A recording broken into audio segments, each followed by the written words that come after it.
Hey guys, I'm here with Alex Bosco. He is the creator and the owner of SB Tactical. This past week a letter came out from the ATF that may have caused a little bit of confusion amongst the guys in our community that are big fans of his products, the SB Tactical braces.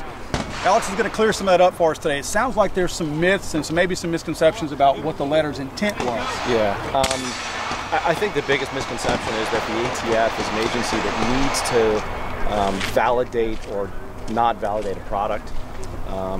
We speak with ATF on regular occasions. We talk to them about products.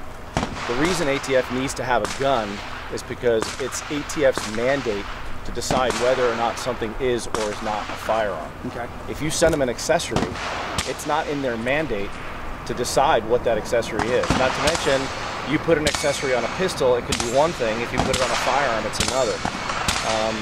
The idea that ATF is changing their minds or they're turning around and they're talking about braces is simply patently false. It's not. They're not talking about that. They're talking about being able to decide whether a firearm is or is not under the NFA or under the GCA. So, as a manufacturer, it's your job to communicate to the ATF what the intent of the accessory is, not the ATF's job to figure out what the intent is. Correct, and they won't be able to know what the intent is unless they have a firearm to be able to assess what the accessory is or is not under the Gun Control Act or the National Firearms Act. Okay, now, and obviously the follow-up question to that would be, in terms of what their wording is, they're talking about if you send a particular item in that it has to be attached to a firearm. Let's say you want to put one of your braces on a Daniel Defense M4.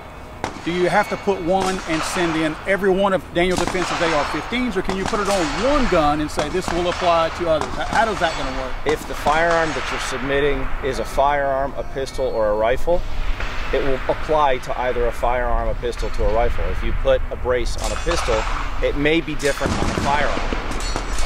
That's exactly why you need to send it to them with a firearm or a weapon. And I think that's the biggest misconception right now, is that everybody's under the impression that you guys, if you have 15 different products that apply to 5 different brands, that you're going to have to send one firearm in for every single brand and every single product that you have. That's not the case. No, and what that does is it actually just bogs down the ATF. I mean, we're filling up their warehouses with stuff that they're not going to be able to get to. There's only so many of them that can do this. I'll bet you the ATF has a pretty cool warehouse of stuff. I'm sure they have a really cool warehouse. I've never seen it, but I'm sure it's very cool. Alex, thanks for joining us, and I appreciate you clearing that up. I think our users are really going to appreciate that as well, because there's been a lot of dust up this past week over that, and we've gotten tons of feedback of people that are just panicking right now, and it sounds like everything's going to be fine. Don't freak out.